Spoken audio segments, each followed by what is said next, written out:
Eh, Básicamente, en realidad, todos los derechos de las personas con discapacidad ya estaban consagrados y reconocidos en todos los tratados de derechos humanos, porque las personas con discapacidad son personas como las demás. Lo que ocurría, que lo mismo que pasó también con los niños, fue necesario un tratado de derechos humanos específico, por eso que acabo de decir recién, que eran invisibles al sistema de protección como personas. En realidad se los protege más como, no como objetos, pero sí como que son jerárquicamente inferiores a los demás. Entonces son invisibles al sistema como sujeto de derechos plenos.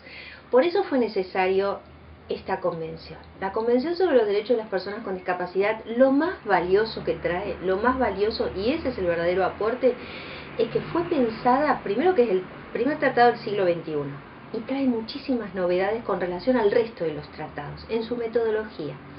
Es una convención para la acción. Si la leen, tiene medidas. Se refiere, toma cada uno de los derechos y luego medidas para hacer efectivos esos derechos. Entonces está pensada para la efectividad. Desde el artículo primero, que se llama propósito y que habla, que dice que la finalidad precisamente, el propósito es el goce pleno, esa expresión, el goce pleno de todos los derechos humanos y libertades fundamentales en igualdad de condiciones con los demás. Esa es la preocupación. El goce pleno en igualdad de condiciones con los demás. El concepto de igualdad también es un concepto integral, porque contempla tanto el plano formal como el plano material.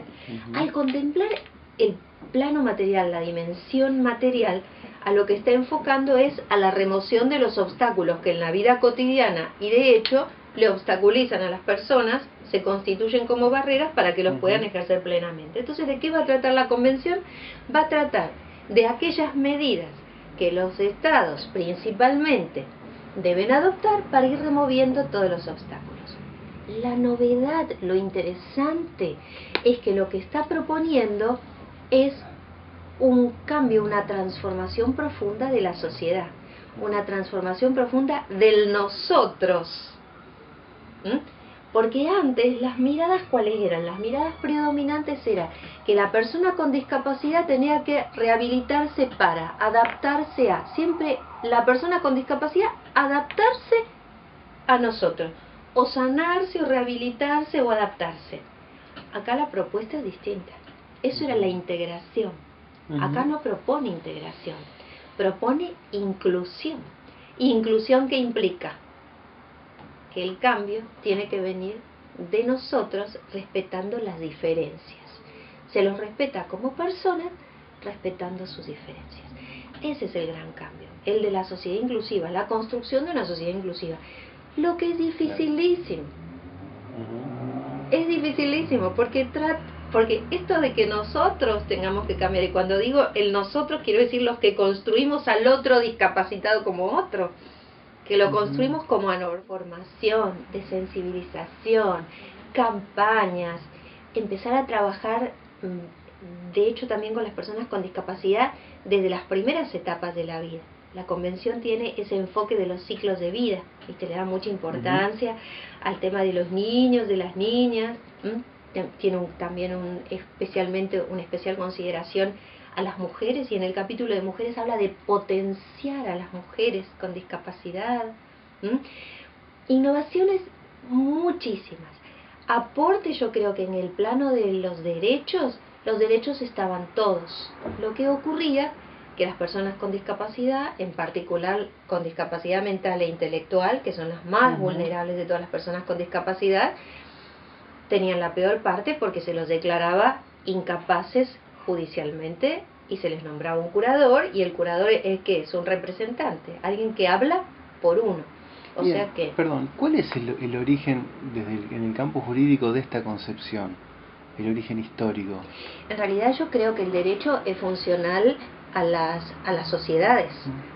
Y esto tiene que ver con una sociedad que se fue construyendo allá por el siglo XVII, XVIII, que persistió en el XIX y que hoy en el XXI la sociedad de la integración, de la normalidad, es una sociedad totalmente superada y vieja. Lo que ocurre es que al derecho le costó mucho verlo, porque esto de declarar incapaz y de considerar a todas aquellas personas que estuvieran por fuera de lo considerado normal, sin duda que era muy funcional a la sociedad industrial, a las sociedades serializadas, ¿no?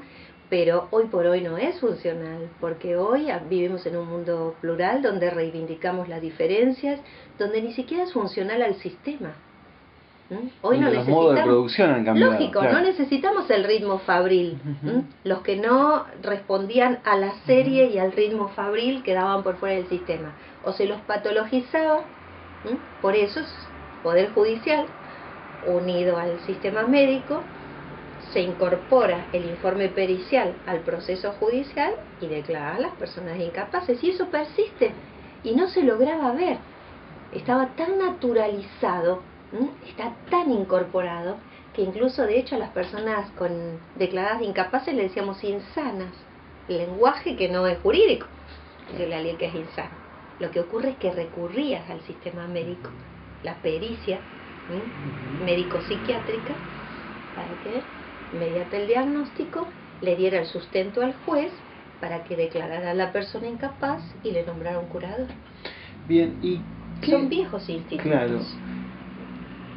¿Esto tiene persistencia hoy en día en el Poder Judicial? Sí. Con la convención, digamos. Aún con la convención. A tal punto cuesta instalar la convención que se hizo el proyecto de Código Civil y Comercial unificado, nuestro proyecto de Código Civil y Comercial de la Nación, y se incorporó ahora en los últimos meses el artículo 43 que se refiere al sistema de apoyos, pero todo el código está redactado en clave de declaración, es decir, la incapacidad de ejercicio es una categoría de la parte general del derecho civil, y el código está todo redactado teniendo en cuenta que en nuestro sistema hay personas capaces y personas incapaces de ejercicio. Entonces, fue muy difícil en la última etapa, ya era impensado reformar todo el código, pero no se tuvo en cuenta en la etapa en que se lo elaboró. Era como que está naturalizado que las personas con discapacidad mental o intelectual se las declare incapaces y no tengan voz y se les designa el curador. Estaba fuertemente instalado. La convención lo que ha hecho, yo siempre digo que es revolucionario porque creo que lo es, incluso también tiene mucho valor desde el punto de vista democrático, ¿no? Porque tiene que ver con que todas las voces son importantes. Entonces implica, sí, una concepción democrática amplia, profunda y verdadera, si no gran parte de la población no tiene voz. Y vos que estás tanto en contacto con la gente que transita por estas problemáticas, ¿qué puedes decir de cómo se observan a ellos mismos como sujetos, digamos? Bueno. Porque estábamos hablando de las consideraciones que hacemos los supuestos... La implementación y la efectividad de la convención implica un proceso y un proceso largo. Y la convención también tiene incorporado esto del ciclo de vida. Los valores que la convención incorpora, que están en el artículo 3, en un artículo que se llama Principios Generales, considera, pero preeminentes, el respeto, por supuesto, de la dignidad humana, que es la fuente de los derechos humanos, pero luego la autonomía, la independencia, la toma de decisiones. ¿Qué ocurre? La persona, nos socializamos en el mundo en el que vivimos y con los valores de cada sociedad. Y hoy por hoy, cuando formamos a nuestros niños, cuando criamos a nuestros niños con discapacidad, en esta sociedad nos encontramos con lo que tenemos. Claro. Es decir, en general con los viejos valores. Y ahora la convención que viene a instalar esto. Pero esto no es algo que se instala sencillamente. Y lleva tiempo, porque además los padres de sus niños están formados en una época en que estas concepciones que incorpora la convención no estaban... de todos modos, desde el punto de vista de la doctrina, se hablaba de esto, pero no como una cuestión de derechos humanos que venía realmente a instalarse y como una reivindicación de derechos, porque yo veo que desde algunos ámbitos dicen, bueno, pero esto no es cuestión de que nos obliguen desde el derecho. No hay que menospreciar el instrumento jurídico, porque acá no se trata de que las empresas sean benévolas, ayuden y abran sus puertas. Acá se trata de una violación de derechos humanos, de considerarlo una violación de derechos humanos. Nuestra sociedad, en tanto y en cuanto no incorpore los valores expresados en la Convención y no adopte las medidas necesarias en todos los subsistemas para que las personas puedan acceder en igualdad de condiciones con los demás, está violando derechos humanos. Y eso es algo que hay que incorporar. Y eso cuesta mucho, porque, ya te digo, esta clasificación de las personas incapaces e incapaces, en realidad es jerarquizante. Es jerarquizante, no es una clasificación inocente desde el punto de vista social, es jerarquizante y es contraria a la Convención, porque la Convención también aclara y define qué se entiende por discriminación por motivos de discapacidad, y se refiere, cuando la define, dice que son todas aquellas distinciones, clasificaciones incluidas, ¿no?, mediante las cuales se afecten los derechos de las personas con discapacidad. Por lo tanto, todas estas declaraciones y clasificaciones que se hacen aún que persisten en el Poder Judicial son discriminatorias, porque está definido así por la Convención, porque son jerarquizantes. No es una clasificación inocente, o sea que para proteger, claro, solamente. Esto es interesante porque lo que planteás lleva a un conflicto con muchísimas disciplinas de la salud. Por supuesto. Que están, bueno, está pronto a salir el DSM-5, sí, que altamente, pero digamos, en forma superficial, sí, redobla la apuesta clasificatoria y estigmatizante sin duda. Entonces esto va a tener impacto en ese campo. Sí. Es que esta convención es un conflicto de intereses, ¿no? Claro.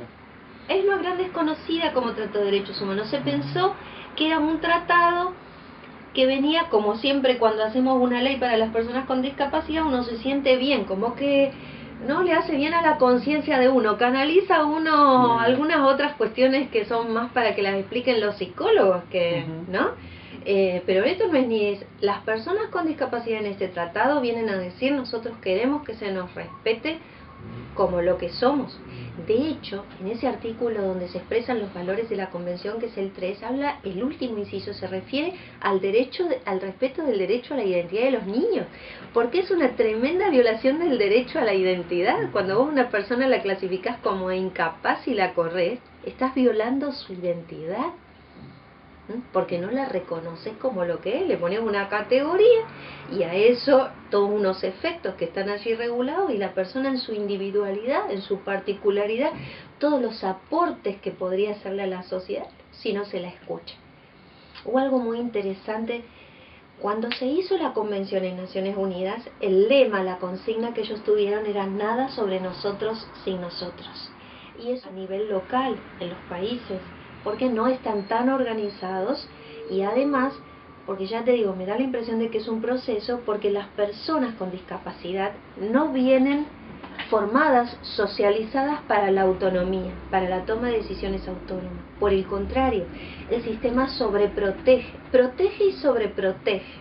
No protege en clave de derechos humanos, protege en clave de, en estas claves a las que nos hemos referido, funcionales a esta sociedad. Lo transformo en incapaz y luego lo protejo.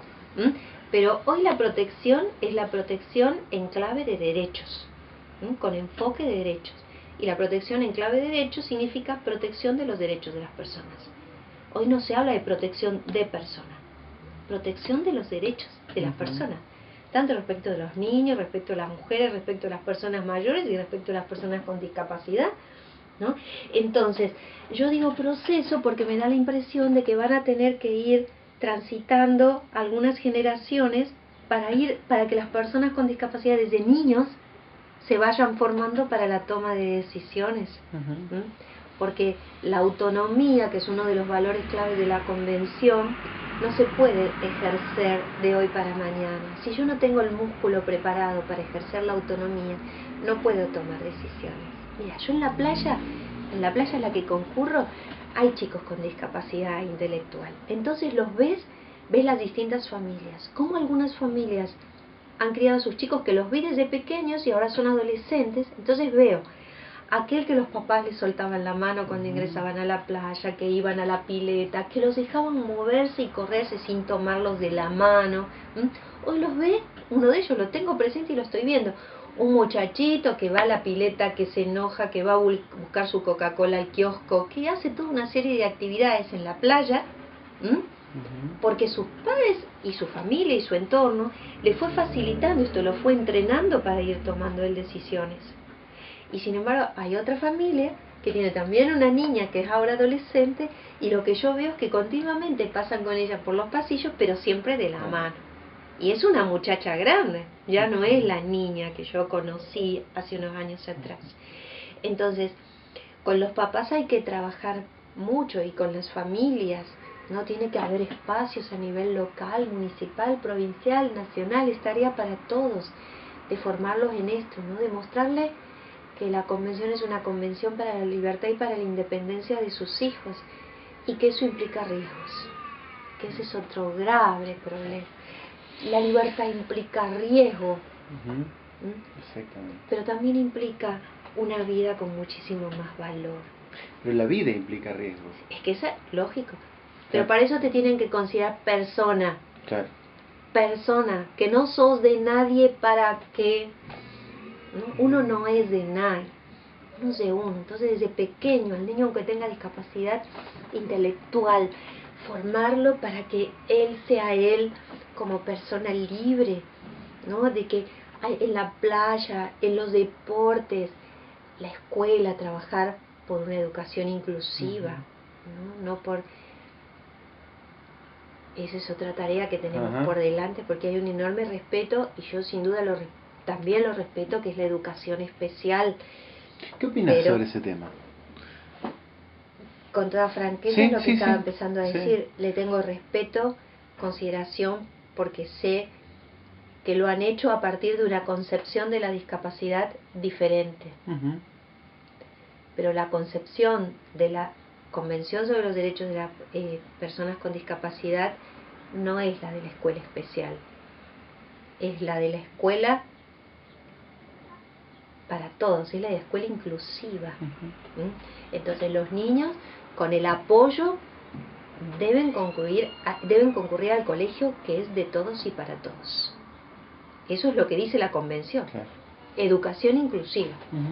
Por lo tanto, también creo que iremos transitando, las personas que se han formado en educación especial han de transitar este camino, y llegará el momento en que podremos organizar unas instituciones en el ámbito educativo que sean respetuosas del tratado. De hecho, el tratado trae esto, ¿no? La educación inclusiva en la escuela común. Lo que pasa que ahí te encontrás con otro obstáculo.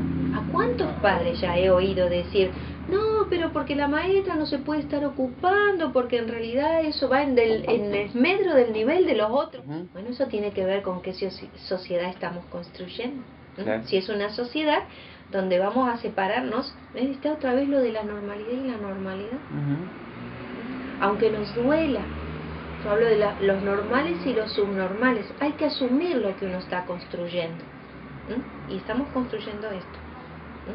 Hay personas que se quedan fuera de la participación activa en los sistemas, y eso es una realidad, ¿no? Eso es una sociedad discriminatoria, una sociedad que discrimina. El derecho civil, de hecho, en lugar de contribuir al avance de la Convención, en la medida que conserve la declaración de incapacidad y la curatela, contribuye a la reproducción de un sistema que los tratados de derechos humanos no quieren. O sea que ahí hay un desfasaje. Sin duda que hay un desfasaje. Y creo que muchos jueces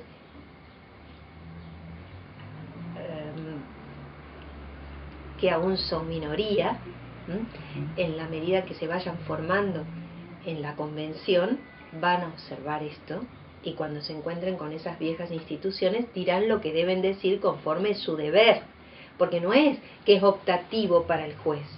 El juez debe tener clarísimo que la Convención sobre los Derechos de las Personas con Discapacidad tiene jerarquía supralegal y que la legislación infralegal debe adaptarse a la Convención. Y si tiene jerarquía constitucional, que de hecho tampoco va en desmedro del valor de la Convención, lo que hace es control de constitucionalidad. Y si no tiene jerarquía constitucional, como ocurre con la Convención sobre los Derechos de las Personas con Discapacidad, se hará el control de convencionalidad, como nos ha dicho la Corte Interamericana de Derechos Humanos. La doctrina del control de convencionalidad, una doctrina elaborada por la Corte Interamericana y que nosotros hemos receptado, nuestra Corte Nacional también la ha receptado. Por lo tanto, el artículo 27 de la Convención de Viena es clarísimo en ese sentido, dice que no se puede invocar la legislación interna para incumplir un tratado. El tratado debe interpretarse conforme a la Convención de Viena, teniendo en cuenta su propósito, no solamente su letra, y los valores que expresa. Por lo tanto, es impensado hoy por hoy en el sistema la protección a la vieja usanza. La protección hoy debe ser entendida en clave de derechos y con los valores expresados en la Convención: autonomía, independencia, respeto de las decisiones, participación, inclusión, igualdad de oportunidades, respeto por el derecho a la identidad de los niños. El que se viola en realidad es el derecho a la identidad y no se ve que se le viola el derecho de la identidad de las personas al nombrarlas incapaces o insanas o todos esos nombres que se les dan, ¿no? Quizás en este punto también persiste todavía la consideración de la modernidad sobre el niño como cuasi persona. Es que es exactamente, mira, es el mismo esquema. El código, el proyecto de código, ahora he visto la última versión, no lo tengo acá, en la última versión, en alguna medida se ha modificado, pero si no, el niño también es incapaz de ejercicio y eso no es lo que quiere la Convención sobre los Derechos del Niño. Y sin embargo todavía no nos hemos dado cuenta. El asesor hoy se llama asesor de incapaces. Y a los jueces que escuchamos a los niños y escuchamos a los adolescentes en el tribunal, nos da vergüenza cuando tenemos que presentar al asesor en una audiencia, decir el asesor de incapaces. De hecho, ¿qué es lo que hacemos? No lo decimos. Decimos, le presento a la doctora tal el asesor. Y no le nombramos la palabra incapaces, ¿no? Porque incapaz hoy, en la jerga corriente, es una ofensa. A mí me dicen incapaz cuando yo quizás salgo con el auto marcha atrás y no miro antes de darle marcha atrás. Y me dicen incapaz. Y bueno, en los periodistas, en la televisión se ve, ¿no?, que dicen la palabra idiota. El Código Penal, mujer idiota o demente, y lo decimos y lo repetimos sin que nos produzca ningún escozor. A mí hoy me lo produce. Hoy no diría el artículo 86, no lo repito así. Ahí habría que detenerse y decir, no, esto no lo digo como una mujer idiota o demente. ¿Cómo es eso? Es una ofensa. Eso es una ofensa. Bueno, resta muchísimo por andar, pero a mí me parece que es un desafío que positivo, que ilusiona muchísimo, ¿no? Porque si hablamos de pluralidad tenemos que estar todos. De la integración, de que la persona se tiene que rehabilitar, adaptar, es ella la que tiene que adaptarse sin darnos cuenta que lo que tenemos que hacer es eliminar nosotros las medidas y los obstáculos. Y la mayor medida, la más difícil de las medidas es retirar el obstáculo actitudinal, el de las actitudes, ¿no? Por eso ese artículo 8 de la Convención se refiere a retirar estereotipos, ¿no? Trabajar para el desplazamiento de los estereotipos, para empezar a apreciar a la persona con discapacidad por sus capacidades, poner en foco las habilidades. En el tribunal eso se nota, por ejemplo, ya cuando no hacemos, en este tribunal al menos, son muy pocas las declaraciones de insania y el nombramiento de curador. Lo que hacemos es, tramitamos esos expedientes que los recaratulamos como apoyos y salvaguardias en el marco del artículo 12 de la Convención, Entonces, lo primero que se observa esa es la actitud, ¿no? De hecho, hasta los médicos psiquiatras del tribunal, que este tribunal tiene un equipo técnico y tiene psiquiatras del mismo tribunal, psicólogos, asistentes sociales. Entonces, cuando llega la persona con discapacidad, ¿cuál es el punto? Ver todo lo que puede, no lo que no puede, ¿no? A ver, todo lo que hace, a ver, todo lo que puede, sin duda tengo en cuenta el diagnóstico médico como un elemento más, por supuesto, ¿no? Pero como un elemento más. Ya no es el único, el preeminente, el que porque tiene un diagnóstico de esquizofrenia o discapacidad intelectual. El que le da la identidad. Exacto, claro. No, en absoluto, el que totaliza la identidad. Porque son categorías que es como que se chupan a la persona, la absorben totalmente, ¿no? Y ya lo demás no se ve. Son totalizadoras en ese sentido. Entonces no. Y la asistente social, por ejemplo, cuando va a hacer el informe socioambiental para agregar al expediente, que ahora sí pasa a ser prioritario ese informe que antes no lo era, lo que va a ver es primero la historia de vida de la persona, cuáles son sus vínculos, sus lazos familiares, sus lazos de amistad, los lugares a los que concurre, los clubes a los que va, las cosas que le gusta hacer, cómo se desenvuelve, y todos esos datos los traen al tribunal y al expediente.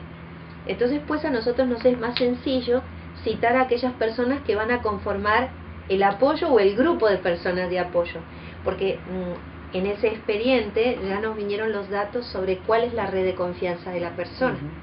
Entonces, pues se cita a esas personas.